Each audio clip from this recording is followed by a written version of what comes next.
Yo, would you ever get like the hair replacement like Bombi again? Nah, like the permanent, like the surgery or something. Yeah, no, it's not the surgery. It's like the little whatever they do, the little treatment shit, and it fades away after a few months or like a few weeks. I might. I was thinking about shit the other day. I seen Tory Lane's head. I'm like, man, Yeah, he look crazy. hella. That shit was like bad grass. But nah, I'm about to. I mean, I still gotta look grimy for the short film. But That's what it's for. I was just telling D. Well, yeah, I mean, I was just being grimy at first, but then I was like, you know what, that's a good reason to keep being grimy. But I'm gonna just go with the scruffy beard, bro. Yeah. I can't keep up the. It's not for me, bro. I hate this shit. For real? I hate this scruffy beard. It's the reason why, because of the whole COVID thing, we wear the mask and stuff. So whenever I put my mask off, my beard curls up and like tangles into it. Mm-hmm. So like lifts it, and it's like really irritating. Like my skin is sensitive. Okay. But nah, man, let's start this pod, man. You ready? Yep. What episode is this? 7. All right, let's do it, man. Welcome to episode 7. By now, you know who we are. I'm your one and only Dor's Hut. My boy Mike Ronan here. Mike Ronan, man. How you living, family? I'm good, man. Had to catch my breath. Mm-hmm. Forgot the laptop, then left my phone in the car. I'm the king of forgetting stuff, man. But we here, man. We got a quick episode for y'all. We got, as always, good content. Yeah, we got a little quick hitter. You know what I'm saying? We're running short on time, but yeah, we still gonna give y'all some quality content. Right Absolutely, always. At all times. So, what's new, man? What you been up to, bro? Just chilling, man. Just chilling. Working, editing, doing the stay-at-home dad thing. Oh, you know what I'm saying? Actually, I got something to say about the whole stay-at-home dad thing. All right, what's up? So over the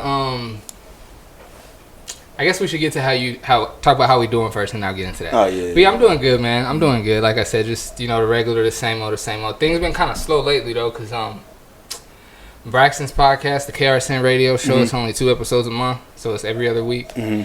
And then the other show that was supposed to be coming in March, dude has been dragging his feet. I don't want to say it like that. Talking about the sports one? Yeah. Okay. I don't want to say dragging his feet because he's a married man with kids and a job and everything. You know how that goes. People are busy, so I don't want to say he's dragging his feet, but because I'm just anxious, so I'm ready to get it going. But yeah, man, just working, taking care of the kids. Had a good Valentine's Day. So yeah. It's been a while since we last been out here. Like what, 2 weeks almost? Yeah, it was the last time we was here was the one right before Valentine's Day. Yeah. Okay. What you been up to, man? Man, I've been obviously working. Water though. Shit. Beats me. You can always grab another one in the fridge if you want to, or in the closet right here. But no, I've been good, bro. I've been working. I've been keeping up with my Muay Thai classes, doing physical therapy. That's been great though. I feel like I've been really doing well with that. I'm leveling up one punch at a time. They probably ran out of the fridge. Might have to go in the closet right there. But now I've been doing my thing with that. My job been trying to promote me, so I'm getting more hours, more responsibilities and stuff like that. So, I mean, you know how that goes. With more money come more responsibility. So that's that. And on top of that, I've been trying to spend more time with the kids. So I've been doing things where I like give my girl the weekend off. I'll give her Saturday and Sunday off. And like last Saturday, bro, I was with the kids for like 12 hours straight. Yeah. Yeah, and then Sunday I was with the kids almost all day. And then Monday, the same thing. Monday happened by accident. My girl had to run some errands and stuff like that, so she was gone most of the day. That was when we linked up, right, at the park? Yeah. So 3 days in a row, bro, I've been with the kids all day. I'm like, man, I'm gassed, bro. Mm-hmm. I almost forgot. Like, I'm not going to say I've been doing my like a part-time dad thing, but like with the whole work situation, my girl been taking care of the kids for the past couple weeks, so I've been trying to make it more of an effort of trying to like get in there and, give her a break, take the kids wherever I need to take them to, hang out with them, get them tired, and that way she can have her time off, Mm-hmm. Yeah. I feel it, man. It's part of the lifestyle, man. Dad life, you know how it go. That's my life. I'm with mine, but I mean, you're not a stay-at-home dad. I was about to say that's my life. I'm with I want to, bro. I want to retire from work so bad. I'm gonna get me a little part-time job pretty soon, bro. Reconsider. He said reconsider. Read some litter. What did Andre 3000 say? Really, I mean, obviously, want to have some more. Always want to have as much money coming in as possible. Yeah. But really, I just want to be able to, if nothing else. I mean, I say it like that. I need more money coming in, and really, so I could help out more. Obviously, help wifey out more than I already am, and then also I just need steady income to fund like my Flix Media Network. Oh yeah, yeah. You know what I'm saying? Because I get paid to do what I do, but it's like I just said, it's slow right now. So I don't. It ain't consistent money coming in from the Flix Media Network. I'm always saving. I'm always reinvesting, but steady income is definitely where it's at. I feel like as things open up, opportunities will probably open up as more too. I got 3 jobs. I know for sure when and if things ever get back to normal, I got 3 jobs for sure that I know soon as you plan on getting back in the high school basketball scene, or absolutely. Oh, okay. So absolutely, yeah. At high school basketball scene, KUSI, okay, Hustle 2K, and a couple other things too. Cause they finna start basketball next month. What about football? You know, they starting up next month too, or what? I don't know about next month, but I heard football's gonna be coming back for sure. That's gonna be a weird time. I ain't never seen football towards the end of the year, man. Crazy. But yeah, man, let's hop in these topics, man. You know, time is kind of short today. That's what I was gonna say about. I'm glad I didn't forget. That's what I was gonna say about the whole stay-at-home dad thing. So for Valentine's Day, like I told you, so we ended up getting the sitter from Saturday all the way to Tuesday. But because he was with the sitter all that time and he broke his routine. Barron broke his routine.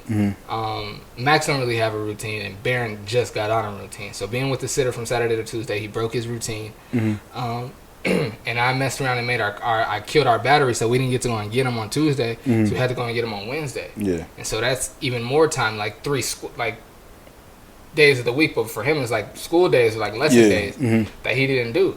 And so getting him back, he was all like, he was hype, like a lot of energy, but just out of his routine. So getting him back into the routine was tough. At that age, like he's only 5, so at that age, like when you're learning and you step away from it for almost a week, it's like you gotta like retrain your brain and retrain. You know what I mean? And get back into the vibe of it. You know what I mean? So I had to catch myself. Like I got frustrated because it was something that I feel like he does know how to do, and he should continue to know how to do it. But I had to take a step back and was like, know what? You wanted to have a Valentine's Day weekend, and you're the reason you couldn't go and get him the day you're supposed to. So I mean, this is your fault. You know what I mean? It's not like it's like get him right when he gets back. Yeah, it's not like it's like super bad, but I did like, and being frustrated, I had to be like, you know what? I can only be but so frustrated because it's been 3 days, almost 4. With that, it's like, you know, like I feel lazy compared to you, bro, because you doing your thing where like you actually teaching your child. I'm taking the lazy route and having the kindercare teach him, bro. Like kindercare and daycare have been saving me because I really don't be having the energy to do all the words, the alphabet, and the numbers and all that stuff. I be seeing on Instagram like, man, that boy Mike showing his preschool skills for real. Like, gotta do it. Oh, matter of fact, being at the park, was it yesterday? It's Tuesday. Yeah, we was at the park in RB, and this white lady came up to me. She had her daughter out there. And she comes to me, he's like, oh, I love Barron's hair. You know, we got the little braids so his hair don't get tangled hanging out the back of the hat. She's like, oh, I love his hair. All this, that, and the third. Is he in school right now? I'm like, oh, no, because of COVID. I'm just doing everything at home. She's like, you doing everything by yourself? I was like, yeah, got to. And she's like, oh, yeah, we starting this group that we going like going to different parks 3 days out of the week, doing like little lesson plans, going on hikes and all this stuff. And I told her I used to teach preschool. Yeah. And so she's like trying to recruit me, Barron, trying to get you on the squad. Trying to put us on the squad. She's like, yeah, we're going a lot of hikes, we're on the trails and stuff. It'd be nice to have a man out there with us. I was like, yeah, I bet. You know what I'm saying? And I considered it, but I was like, we're not in school, or like we haven't signed up for basketball and flag football and soccer and stuff like that because of COVID, because we don't want to be around people. So why go and be around people if we don't have to? Yeah, you know especially what I'm saying? Was it 3 days a week? She said. Yeah. Yeah, that's a lot of time, bro. And granted, we go to the park almost every day, and he doesn't. I only, to be honest, and whoever wants to, y'all can judge me if y'all want to. I only make him wear a mask when all the other kids, when more kids than not have a mask out there. Because I don't want to look like one of the parents that's like just refusing to put a mask on my kid. And you know, it's crazy. I want to touch on that. I'm sorry. Or if we go to a park where nobody has a mask, then I'm like, you know what? I feel too weird. You gotta put your mask on. You know, it's crazy with that. Like, I took my son to what's that park over there? Jasmine B? No, Woodland Park with the Duck Lake and all that stuff. And that park was booming, bro. To the point where only maybe 10% of the population out there had a mask on. And a part of me wanted to go back in the car and get his mask, but I'm like, man, should I be that parent? Like, yo, cut all this out. Let's go get their masks on. But you know, at the end of the day, I didn't end up doing it. We started hanging out with no mask. I don't want to be judging like that, but I was like, yo, I'm the one parent, and I came with 4 other people. Like, I came with my 2 siblings, and I came with my son and myself, so I had 4 people total. I was like, man, this whole mask situation is kind of like you got to pick and choose, like when you want to have a mask on and stuff like that. Obviously, they want you to wear your mask at all times, but it's kind of hard when you got kids playing around, running around. They really don't want to wear it when they running around, bro. It's been difficult for me with my son. Like when he wants to play, he's not wearing it. Like when he's sitting in the car, it's kind of weird. When he'll sit in the car and put his mask on, like I'll pick him up from daycare and want to keep his mask on. I'm like, bro, we in the whip, take your mask off, and he'll like put it back up. I'm like, what the heck's wrong with this kid? And we'll get outside and I'll take his mask off. I'm like, man, He backwards. He backwards. They done got my son. They got him. At first I was like, no, like he's not wearing. I'm not gonna make him wear a mask to be playing outside on the playground at the park. But that was at like when the park just opened and nobody was back at the park yet. Yeah. So it was maybe 2 other kids there, and it was still like parents were like I'm gonna let my kid go to the park, but you're not gonna be playing close to other kids that. And so at that time, not having a mask was like, I'm not really close to nobody. But now the parks are like they were before the pandemic, really. And so it's like I don't know, man. I feel like if I'm gonna be in a store walking around people, and I'm not somebody, I don't just wear the mask because they say you have to wear the mask to come in. I feel like I'm doing my part by wearing the mask. And so I look at it like if I'm going in the store or to get a coffee or anywhere and I'm putting a mask on, if my son is gonna go and play and be around other people, then it's only smart and logical to make him put a mask on too. Is it messed up if I say I'm tired of the mask, bro? No, it's not messed up. It's honest. I'm gassed out with the mask, man. Like, I'm not trying to get in my conspiracy tip, but for me, it's like, bro, we've been wearing a mask for so long, and these numbers they just started dwindling down recently. I'm like, bro, we've been wearing a mask for almost a year and like how many months now? I'm like to the point where like, yo, I don't want to say I don't have the evidence to see if the mask work or not, but I'm to the point like, yo, I'm gonna gamble. Like I'm gonna just risk it. I'm like, damn, I feel bad because I got a family, I got kids and stuff like that. So I'm trying to balance my feelings with like doing what's right. And like my feelings are like, yo, forget the mask, whatever. You know what I'm saying? You'll be okay. But when I have my son with me, and he, you know how my son is, he wants to play with everybody. He wants to go up and say hi to everybody. He don't care who you are. Like he's gonna go up and say what's up to you. So it's kind of weird, like yo, making my son wear the mask, and if I don't wear it, so I'm like, okay, if he gonna wear it, I guess I gotta wear it too. So I guess I gotta find a healthy balance with that, man. I seen a doctor, and we can get into the topics in a minute. I seen a doctor say he was like, I wear a mask because like I don't want to be out in society and people look like, and it seems like I don't care and I'm not trying to do my part. But this is a doctor saying that there isn't evidence or like facts that suggest that wearing the mask. Yeah, and I've seen videos like that before from like, you know, health professionals, and I'm like, man, these health professionals telling us like, okay, it might not matter. And it's crazy. I see, what's his name, Fauci? Yeah, I've seen him say like maybe like right when the pandemic was getting crazy, oh yeah, the mask don't have a lot of effects, or the CDC say something like that. I'm like, man, if they don't have that much effect, what are we doing wearing these things? Like, yo, I'm trying to be sensitive to the topic because there's a lot of people out here that like, they want to do their part and wear the mask. But for me, it's like, bro, I can't tell anymore who's right and wrong. And I don't know if that's done on purpose or that's done, you know, accidentally. But they've been going back and forth way too much for me to be like, yo, I gotta wear this mask everywhere I go. And I'm at work and I work with other people, so I'm like, you know, whenever I get the chance, I pull my mask down, walk around, keep my distance and stuff like that. But it's been difficult, bro, especially with the kids. Bro, I think, and I was just thinking right now, speaking of kids, I think if I didn't have kids, and I'm not saying I don't want my kids, just hypothetical. I think if I didn't have kids, I would just be out here living. To be real, I would just be out here living. Oh, that's real. Like a lot of the decisions I've made and a lot of the things that I've done have been because I have a 4-year-old, at the time a 4-year-old and a newborn in the house. Yeah, and I don't want to sound messed up, but I feel like I've been compromised where I can't just not wear a mask. Like I got a fiance, I got 2 baby boys at the crib. Even if I believe it or not, let me not take that risk. You know what I'm saying? So it's like, okay, let me go along with what's going on and do my part and help. Hopefully this is the right thing. Like maybe we'll find out 2 or 3 years from now about what's really going on. But as of right now, I'm gonna do my part and try to help out my family because my girl feels the type of way about that. Like I'll be at the store, I'm looking at her like, yo, this is magic right now. I don't know about this. You know what I'm saying? But I'm not gonna be that guy to be like, oh, I'm not wearing a mask. Forget that. Forget y'all. I'm gonna try to help out because obviously I got kids. You know, if I was in the other person's shoes and I seen somebody with kids, I'll probably put my mask on too. So I'm like, yo, I'm gonna do my part. You know what I'm saying? Yeah. But we can get on these topics, man. We've been talking about masks for way too long. I'm kind of masked out. You know what I'm saying? Let's do it. First topic that I got is the Cam Newton situation. I know you seen that, bro. Yeah, I didn't, and the first time I saw it, I don't know why, but you know, sometimes you scroll on IG and you gotta just watch. You can't listen. You gotta just watch. You don't know what you're listening to. Right. Yet. So the first time, I could tell like the little dude said something out of pocket and he was putting him in his place, but I didn't know what he said. But even when I saw it with the sound, I couldn't really make out. All I heard the dude saying, "You're a free agent," and Cam said, "I'm rich." You know he was tight. You knew he was tight. But that was all I heard. I didn't really. Is that all that was said? There's two parts of it. There's another video that came out and Cam was talking to the kid. I forgot what exactly he said. He was like saying something along the lines like, "Yo, where's your dad? Who's your dad? Let me talk to your dad." The kid just kept saying, "Wazza, like you a free agent, you a bum." I'm like, bruh. You could tell Cam getting tight because he kept starting to say, "I'm rich," and that's him saying like, "Yo, I'm way above your level, bro. What are you trying to say right now?" And I was like, him being like the nicest he possibly can. You can see in his face like, bro was salty. But there's another video I seen of a different angle of Cam pulling up to the kid after and explaining to him like, "Yo, I'm trying to help you out. Like, yo, why are you doing this?" And I seen on First Take, was it yesterday or today? Stephen A. had his own little take about it, and I totally agree with him. Like he wasn't calling the kid's name out like that, but he was basically saying, "Yo, that kid's whack for what he did. If I was parents, I would definitely like discipline for that."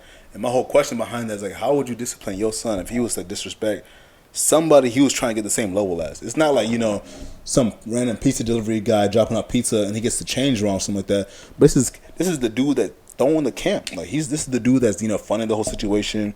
He's teaching y'all little tricks here and there. I didn't know that. Yeah, it was Cam's camp. It's Cam's camp, bro. He didn't have to show up. He didn't have to throw the camp, especially with the whole COVID situation. He didn't have to be there at all. For number one, that's kind of to answer the question. My dad was big on that, and you know, because he was, I'm real big on it. Yeah. Respect first and foremost, but also respect for your elders. Like he's older than you. He's an adult. You're a child. Yeah. Show respect just based on that alone.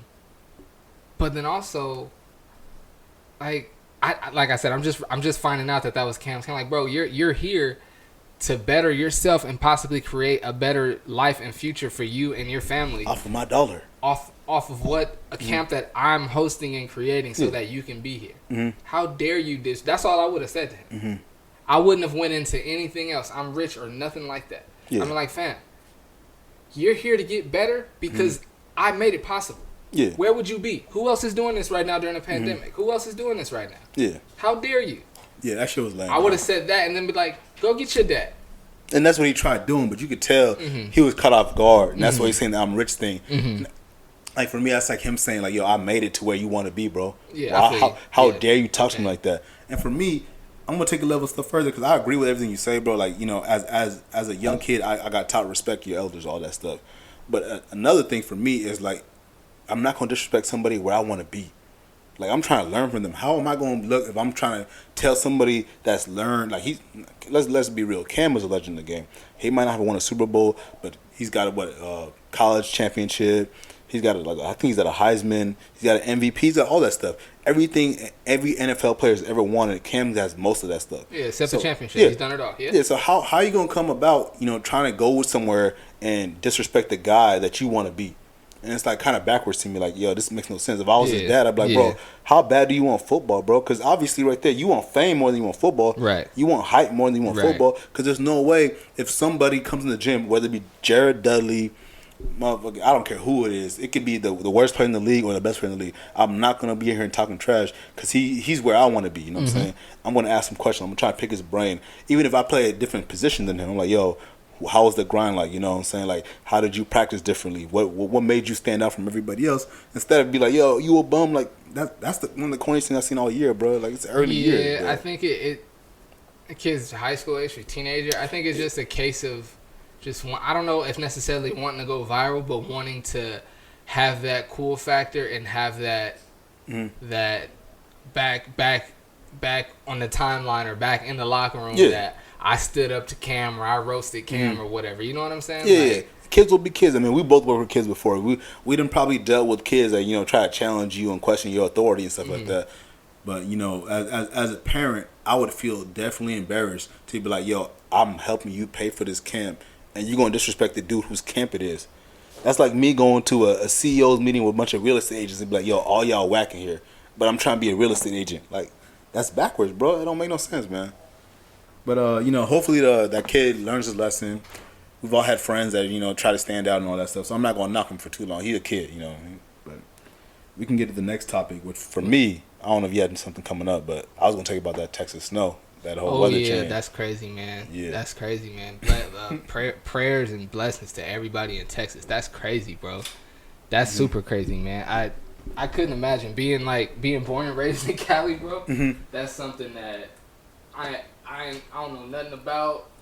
I never being from Cali. I don't know nothing about no snow, nothing about no ice, no floods, nothing like that, bro. So like I see that, and I'm just like, yo. The only thing we got to worry about here, and I'm not.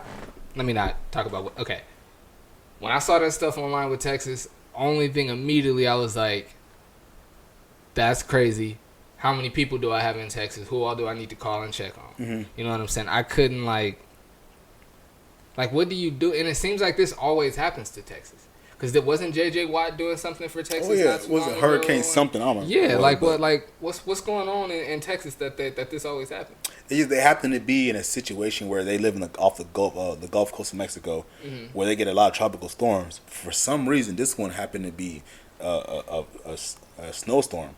And I don't get what happened behind it. I gotta look at the whole history behind it. But like I have family that live out there too. Like my sister, I got a couple cousins that live out there. And it's kind of weird because, I started thinking to myself, like, Texas is bad off, but imagine Cali, bro. Like, if we was to get in a snowstorm or some kind of tropical storm or something where we're not prepared for, because Cali, we barely change our tires, bro. If it starts snowing, it starts raining, we in trouble. So my whole question is, like, if you in Texas, would you have, like, a doomsday plan? Or let's say this happened in Cali. Do you have anything in line to, like, to hold the fort down for 3 weeks, 4 weeks? You mean like financially? Not financially, because at that point money don't really matter much. Like food, water. Oh no. Not anything set aside. Not anything set aside like this is our emergency stash. Not anything set aside. But I think all the stuff we got in our house, I think maybe, but that's a good question. That's a good question. Probably not though. See, that's the thing. I was thinking about like, this is a dad pod, so I was thinking like, as a dad, what would I do if that was to happen in Cali? And I'm like, bro, it's crazy because COVID situation taught me to like keep food in the store and stuff like that. So I have like 3 weeks worth of food, like canned food and stuff like that. I got like at least 3 weeks. I ain't got much water. Like it's over for me when it comes to water. But we're gonna be able to eat some canned food and stuff like that. So I'm thinking to myself, like, what can I do to, like, make sure if it ever happens here, we can hold off for a few months. So, like, this being the dad part, I'm like, yo, man, as a dad, can I really, like, hold the fort down for, like, 2 or 3 weeks with nowhere to go, no electricity, no heat, no water? Like, do I even know how to start a fire? Like, I definitely don't know how to start a fire. And I'm the same boat, bro. I'm low-key getting depressed just thinking about having to be in the house with both my boys for 3 weeks and not being able to go outside. That's what I'm worried about. We could figure the food out, I guess. But man, being stuck in the house, back to the quarantine again. Because even the quarantine, we could go outside, walk around the complex, go outside, throw the football, pull a scooter out. In a snowstorm, though. I lived in the Midwest before, bro. I've been snowed in for like 2 days before. And that stuff is horrible, bro. It is no fun whatsoever. Like, if you ain't got food that day, getting to the grocery store is one thing. But when you finally get there, they have like a limited amount of items you can get. And that's what's going down in Texas. I think it's like 15 items. Like my sister was telling me, like in Dallas, like certain people, you can only get like 15 items or something like that. I was like, bro, what do you do as a dad when they tell you like, hey, you might need 25 items, but we're only going to let you get away with 15. What am I getting? What am I doing? Do I start wilding out? Like, it's messed up, bro, when I start thinking like that. But I'm like, man, I got to learn how to start a fire. I gotta learn how to hunt just in case. Cause after 2020, bro, I don't know what's gonna happen no more. I have no clue. Like I really thought 2020 they were gonna shut the whole government down and everything like that, but they didn't. Luckily, I'm like to the point where like, yo, I should probably learn how to start a fire. Hunting might be out the question because in San Diego we ain't got too many things to hunt. But you know what I'm saying, right? But definitely want to have a food supply, like maybe 2-3 weeks worth. And somewhere to start, somehow start heat and get a generator. So I'm like, I got like a little checklist right now where I'm trying to get like a generator. I'm trying to get one of those. Check you out. I'm trying, bro. I'm trying, man. Cause I know I done seen Texas and Cali. We way worse than them. We got more people. We got less food around. Remember what happened with COVID? People were stealing all the toilet paper. Imagine with food. Like, that's crazy. Yeah. So I'm on the side where I'm like, I'm trying to, stay sane, but at the same time, I don't want to be that one dude that's trying to scream like, oh yeah, it's gonna be a doomsday coming up. It's gonna be, people out here trying to steal everything. So I'm locked and loaded, trying to get everything I need to get. I might even take an archery class. You know what I'm saying? Just in case it come down to it or something. Might as well. Right? You see, Vanessa Bryant said something to Meek. I ain't seen it, but I was expecting it to happen. What'd she say? She pretty much said, she was like, I'm not too familiar with you or your music, but if I'm paraphrasing, I'm not too familiar with you or your music, but this is not. I took it as pretty much as disrespect, and this is not the way to honor him. You can find another way. In so many words, I'm like I said, I'm paraphrasing. Yeah. I get what you're trying. I guess what she's trying to say. Yeah, man. I seen that. I was like, I'm glad she did that. I didn't.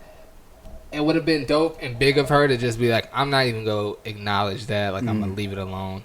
But I think it's dope that she did that. It's crazy. Because we brought it up the other day on the podcast with the family room. So I've been thinking about it. I was like, bro, am I a hypocrite? Because, like, when it comes to music like that, I low-key love those type of lines. Like, but it just happened to be my guy. Like, Kobe was my favorite player. The reason why I started hooping. And it made me feel a type of way. And it's crazy when I started thinking, like, all the favorite rap lines or rap lyrics I love, like, the one that stuck out to me the most was, like, Beat It Up Like Emmett Till when Lil Wayne said that. And I'm like, bro, that's just as insensitive. I never liked that line. I remember hearing that. The first time I heard that line, I was like, Jesse might not remember. But I remember I was with Jesse, and I was like, that's not cool, bro. He shouldn't say that. It didn't matter to me at that point.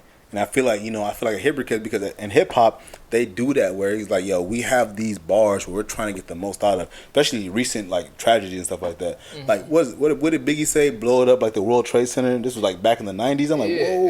And that's what I'm saying. That no. He just meant, like, blow up, like, be big. That's what I'm saying.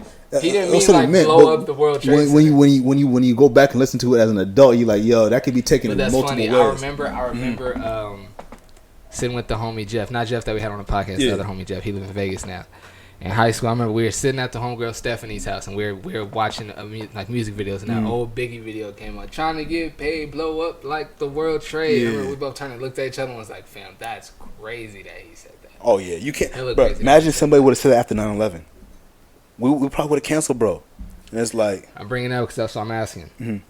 Well, I guess it's not. Well, yeah, it's a dad. Kobe was her dad. If you're Kobe's oldest daughter, do you still a Meek Mill fan, or you just chalk it up as like, hell no? I'm emotional as hell. Ain't no way I'm finna support this dude. He's talking about something that like literally happened to me and my family, my loved ones, where I'm still experiencing every single day. Like, I don't know, everybody's different, so I don't know how long it's gonna take for them to get over it, which they might not ever get over it.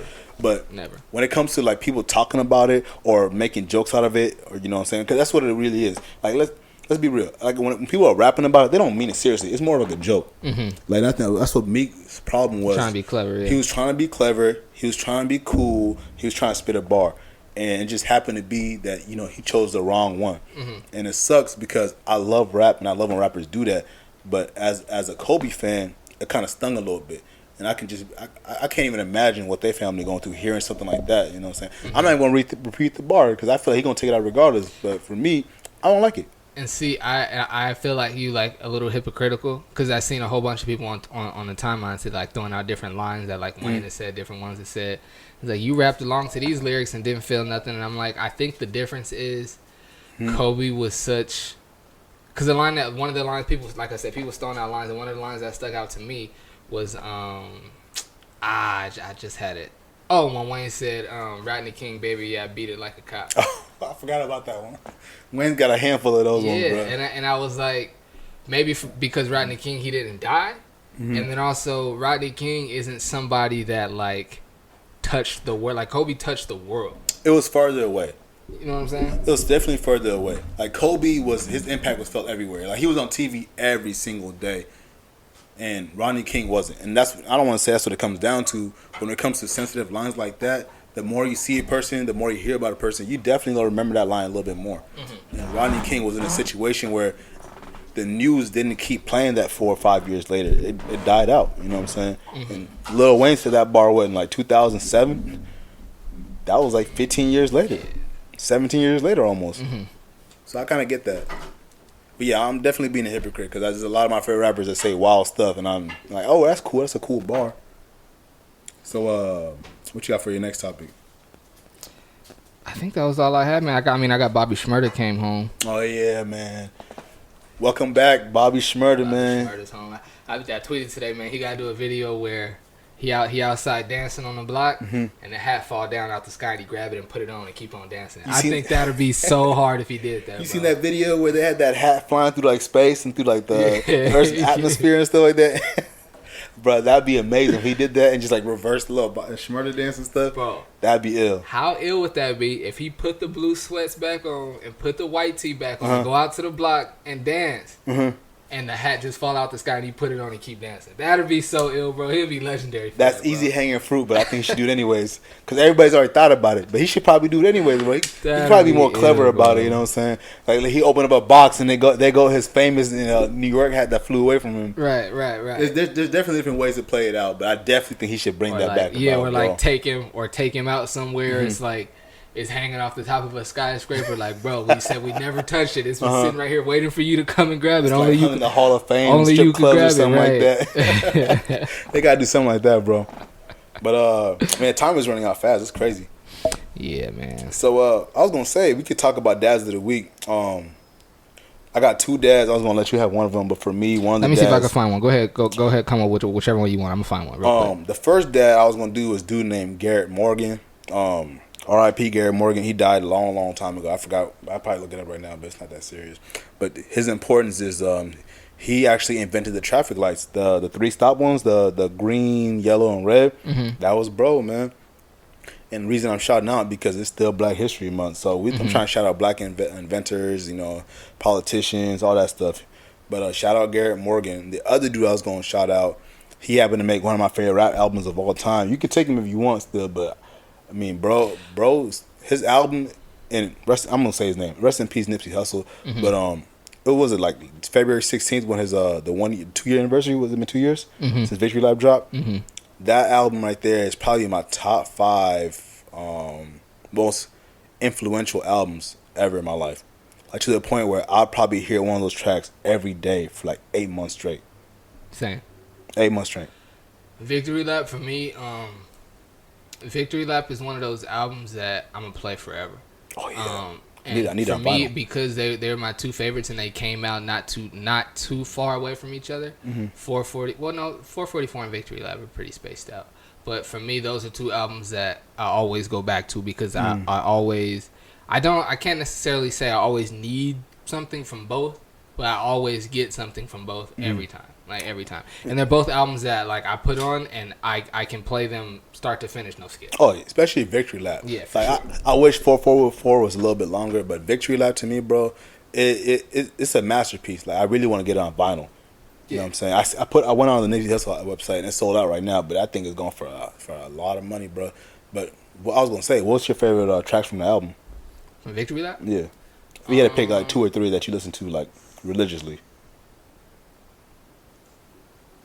I gotta go Loaded Bases. It's a sleeper. I gotta go Loaded Bases. I gotta go. I feel like I want to say Hustle and Motivate. And I really like Young Nigga.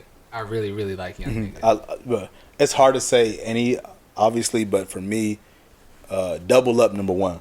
Like I can play Double Up where there's women around, whether I'm by myself, whether I'm going to the club. It don't matter whether I'm leaving the club. It don't matter where I'm playing Double Up. I could be working out and if I play, I feel great about it. #2 for me would be Real Big. Take out, what was the last one I said? Young Niggas. Take out Young Niggas, put Real Big. Real Big is for sure. I'm bugging. Real Big is for sure. That's the one, bro. Shout out CeeLo for that one. Yeah. But for me, the third one is Rap Niggas. Like that right there is like Nip talking his shit at the best, bro. Like he was talking. Real Big was Marsha Ambrosius. Oh, was it? Which one? CeeLo was Loaded Bass. My bad. Yeah, okay. Yeah. But yeah, what was I saying? Rap Niggas. That right there when Nip was talking his shit, bro. I love that right there, bro. That's like he's like separating himself from him and the rest of the group. I'm like, bro, this dude's different, bro.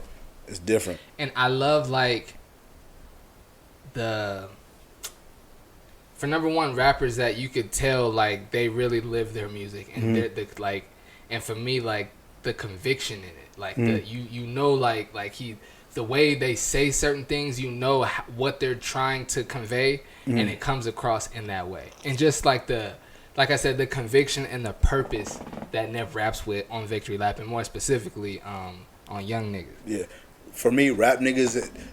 You know when you really love a song when you can feel a lot of the bars. Like there was a bar when he said, what'd he say?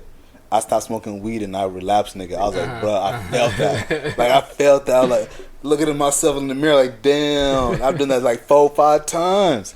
That's me. You know.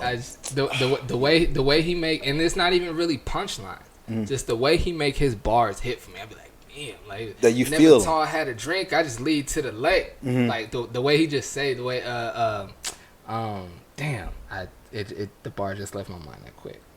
Anyway, but just the way I'm be listening to Victory Lap for the rest of my life for sure. Yeah, for a fact, bro. I need the T-shirt. I need the hoodie. I need it on vinyl. Cause that's a classic. You gotta pace yourself. It's all about your breathing. Every time, like that lyric, that one right there. Whenever he said, like it makes like. What he's saying is so obvious, but then the way he's saying it for me is what makes it hit so hard. Man, how many tracks for that again? Like what? 14? 13 tracks? It might have been 17. Sheesh. Like everything. Bruh. That right there is hands down. Should have won a Grammy first and foremost. Absolutely.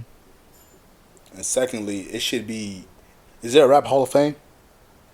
I believe so. If there is, he needs to be in that Rap Hall of Fame, bro. Cause he didn't. No, the line that got me was "Still I rise and I took the stairs." Yeah, that line right there, bro. I was like, yo, that's like, I'm not trying to put myself in that light. Like, oh yeah, I'm about to get in that area of life, but it feels like everybody can relate to that. Like, yo, I'm still going up, I'm still elevating, but I'm taking the long route. You know what I'm saying? That took me back. For me, that's what's so dope about Victory Lap is that there's music on that album that for every, like, for somebody that's working towards something, there's music for every phase of it, but at the same time you could make an argument that even every song could represent every phase. Like I put on Victory Lap when I'm frustrated, or I feel like I'm at a low, or I feel like I'm stuck, stagnant, whether it's financially or creatively or whatever, and I can put on Victory Lap and find some motivation. I've put on Victory Lap in moments where, like, I just finished up like the biggest shoot I've ever done and got the biggest deposit I've ever made. You know what I'm saying? Like, you could put on Victory Lap on the way to get the win. You could put on Victory Lap while you're winning. You could put on Victory Lap to train for the win. Oh yeah, like it's for every situation, bro. For everything, bro. I can honestly say it's one of the few albums that made me tear up. Like from beginning to end, I'm like, bro, this right here is like a blueprint.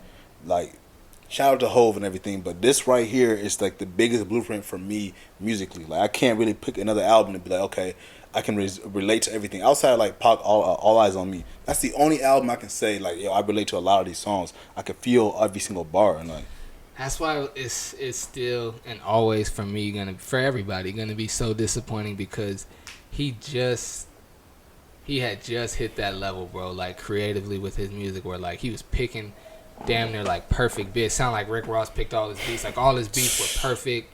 His lyrics were hitting. Like he and his girl had just hit a different level. He Puma deals and like everything was just like he had the shopping center all lit, like everything, clothing line, everything was really booming. Like, he was about to be a billionaire, bro, in like maybe like 4 years. He was on his way. He was on his way, man. And then a snitch ass hater off the street had to come and end it, bro. That's where he was about to take it is the most disappointing thing for me. Yeah, and for me, it's like, luckily we still have the music. Like, obviously we don't have him around anymore, but to go, especially another thing is the interviews. Like, his interviews, bro. I want to keep bringing up Pac, but Nip is like my Pac. Like, he's like when my old heads and my cousins and my uncles say that, yo, when Pac died, I felt it in my soul. That's the same thing with Nip. I'm like, bro, like when he passed, I'm like, bro, this is like, obviously he transitioned and stuff like that, but still it's things like to this day. I'm like, bro, his music was motivation. I won't forget when you you and Corey tried to get me to go to this little concert, and I finally went, and he was playing all that Crenshaw stuff. Like, bro, this dude he legit. Like, he was commanding respect in the room. Like, remember when there was like a brawl out there? Mm-hmm. You know, it was like everybody started fighting and all that stuff, the essays, the Crips, and all that stuff, and he was like, yo, we're not gonna do that here, and everybody's like, cool, calm down, like, man. I respect the dude that can command a room like that, and I was like, I wish I would have went to more of his concerts, bro. But I'm just blessed if I seen him live at least once, bro. Mm-hmm. Yeah. But yeah, with that, we can shout out Nip Hussle, man. Yeah, R.I.P. You know what I'm saying? That's what I'm gonna say before we got here. What the line that he said? He was like, it wasn't on Victory Lap. It was on Crenshaw. He's like, you put me in the Getty. I'm an artifact. That shit's real, bro. Now, you know what hit me the hardest, bro? I ain't even trying to get into my emotional stuff, but when he said I went through every single emotion, bro, that line, whenever I hear that, I'm like, bro, I know that feeling. Like, I know the ups, the downs, the highs, the lows, the in-betweens, all that stuff, bro. I have that. Hurt. I literally have that clip, because that's from a Big Boy interview. Mm-hmm. I have that clip saved in my phone. And it's crazy. So I don't even have to go to YouTube to find it. I have that clip saved in my phone. They put it on a DJ Mustard song, and I wish I would have saved it, but they took it off Spotify. What you call it? What's the name of that song, bro? I forgot the name of it, but I probably from that interview they put that clip. Yeah, they put it in the song, bro, and that song fire, super fire. I'll play it for you later, bro. Except because I used to be like, I would have to like go and like, I mean, everybody does different things to find motivation, but that was one thing that I would have to go, and even though it's different, like, you know what he says, you know, he said, I've been through every emotion. That's the only thing. I just didn't quit. Anybody's gonna go through this. Like, you know what he says. Yeah. But again, like, somebody that you admire, and then for me anyway, the way, I don't know if it's like, pause if need be, but I don't know if it's like the sound of his voice or like just the way he like makes it hit when he speaks, or the conviction that he speaks with, bro. But like, he just, for me anyway, when he start talking, he start rapping, it just make me want to listen. He's one of the few dudes that can say stuff, and it takes the whole room and all, like, everybody just sits there and listens, you know what I'm saying? But actually, we gotta wrap it up. Yeah. Shout out Nip Hussle, man. We appreciate the motivation. Yeah, hey, Dad of the Week. I'm gonna go ahead and say Garrett Morgan. He helped create the traffic lights that we still use to this very day. Respecting him and his 4 children. And shout out Nipsey Hussle, the philanthropist, the motivational speaker, the rapper, the businessman, the father, all that stuff, man. R.I.P. You done motivated a whole generation, man. We're gonna end the pot on that. Absolutely. Yep. I'm ready to get up out of here, bro. We out. Dad Pod, man, episode 7. Appreciate y'all. Keep rocking with us, man. We out. Yes, sir. We out.